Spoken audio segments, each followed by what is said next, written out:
encore te rendre des actions de grâce pour ces moments. Seigneur, nous voulons te dire merci parce que tu ne fais rien par hasard. Seigneur, nous voulons te dire merci pour ton œuvre accomplie à la croix de Golgotha. Seigneur, nous voulons te dire merci parce que tu nous aimes, ô Dieu, parce que tu nous as sortis de loin et tu nous as fait participantes pour ta gloire. Nous te disons merci parce que tu fais de nous un peuple de sacrificateurs. Merci parce que tu fais de nous, Seigneur éternel, un peuple béni. Tu fais de nous, Seigneur, un peuple glorieux. Merci parce que tu es là en ce moment et tu nous écoutes et tu nous enseignes.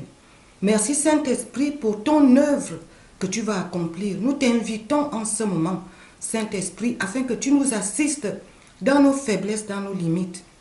Père, nous te disons merci. Nous venons prendre autorité en ces lieux. Nous venons lier, nous voulons paralyser toute activité des ténèbres, toute activité du prince de la puissance de l'air. Nous voulons paralyser tout cet esprit qui s'oppose à la gloire de Dieu. Nous voulons, ô Dieu Père éternel, qu'à travers ces moments, tu puisses toucher, Saint-Esprit, tous ceux qui ont besoin de ces temps, tous ceux qui sont dans le besoin. Tu les connais mieux que nous. Nous te bénissons pour tout ce que tu vas faire. L'honneur soit à toi seul, au siècle des siècles. Amen. Amen. Amen. Amen. Je m'appelle Christine Ntoraban. Je suis du Gabon. Je suis venue en France en 2012. Mais mon témoignage commence par l'année 2010, ou bien avant, c'est-à-dire en 2000, où j'ai vraiment rencontré le Seigneur. Je suis venue dans le Seigneur dans des moments assez difficiles, dans des moments compliqués. Et j'ai toujours coutume de dire que je ne suis pas née au ciel, je suis née sur la terre, je suis née dans une famille en Afrique, nous pouvons l'imaginer, une famille qui avait ses coutumes, avait ses habitudes, une famille qui adorait les idoles, une famille qui avait fait des alliances avec les puissances des ténèbres. Dans ma propre famille, ce n'était pas visible, mais mon père détenait ce qu'on appelle des totems. Et l'un des totems, c'était le serpent. Et c'est une entité démoniaque. La Bible en parle dans le livre de Genèse. C'est le serpent qui va évoluer en dragon dans le livre de l'Apocalypse. Et lorsque je vais donner ma vie au Seigneur, c'était au travers des difficultés de santé que je ne comprenais pas. C'était au travers des mauvais rêves la nuit que je ne comprenais pas. C'était au travers des maladies que je ne comprenais pas.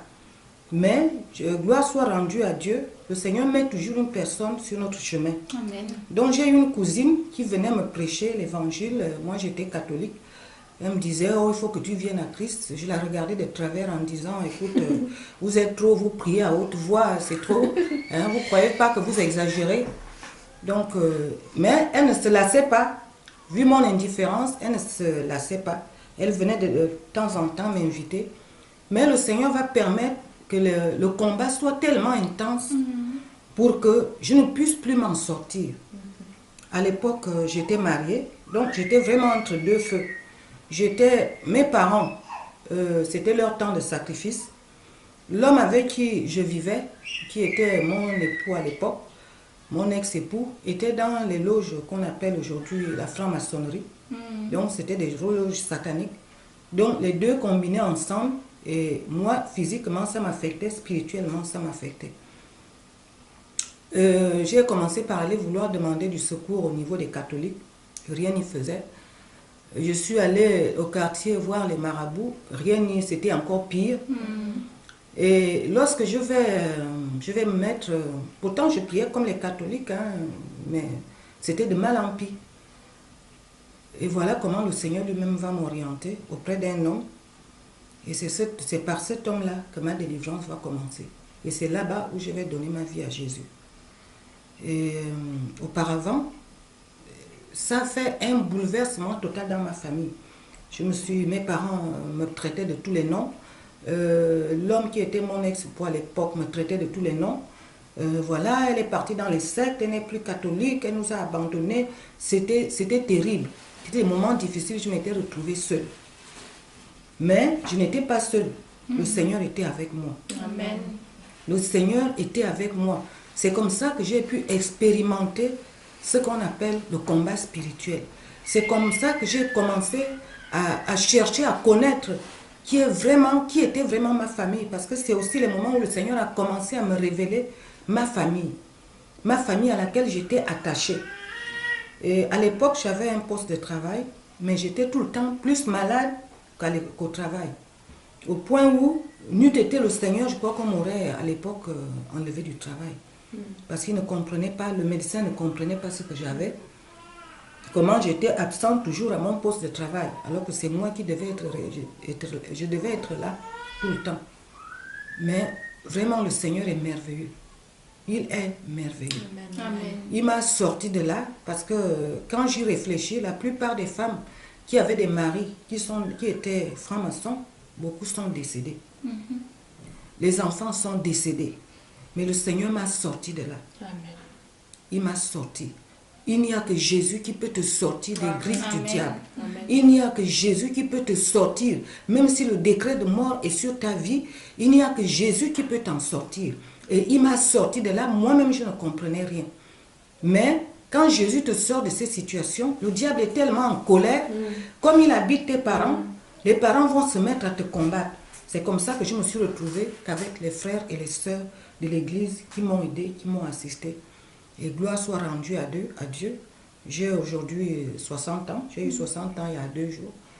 Et je suis en forme. Je n'ai pas de rides. C'est grâce à Jésus. Ce n'est pas pour moi. Amen. Je rends grâce à Dieu. Et c'est pour cela que je voudrais vraiment conseiller toutes les personnes qui se retrouvent dans des situations de combat. Parce que le combat est spirituel, il n'est pas physique. Tu te retrouves, les maladies, le médecin ne trouve pas. Tu te retrouves, ça ne va pas au travail. Tu te retrouves, ça ne va pas dans la maison. La chose est spirituelle. Elle n'est pas physique. Elle est spirituelle. C'est au travers de cette situation que le Seigneur m'a enseigné tout ce qui est combat spirituel, tout ce qui est spirituel. Parce que le spirituel commence avant le physique. Quand le spirituel est gaspillé, le physique ne peut pas marcher. Le physique ne peut pas marcher. Donc c'est un peu, je vais abréger un petit peu du côté de mon témoignage. Et le Seigneur m'a gardé en vie. Et le Seigneur continue de m'enseigner. Et le Seigneur continue de me protéger. Parce que ce n'est pas de moi-même que je suis dans la sécurité. Parce que lorsque vous osez faire, quand vous sortez d'une famille comme ça, si vous osez, si vous n'avez pas Jésus, c'est la mort. Parce que le diable ne joue pas. Il ne joue pas. Le diable ne joue pas. Et les alliances font en sorte que les alliances drainent les mauvais esprits.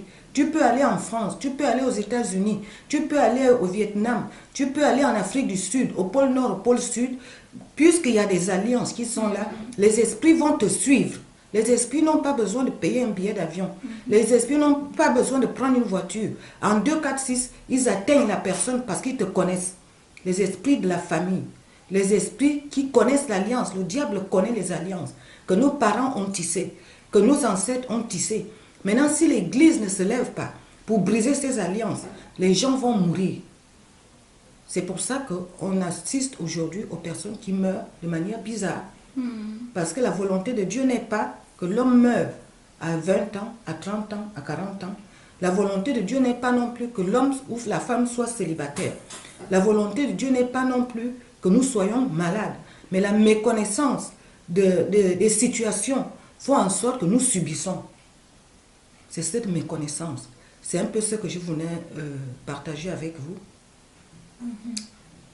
J'espère que beaucoup qui m'entendent sont dans des situations qu'il n'y a que Jésus seul. Jésus seul. Il n'y a que Jésus seul.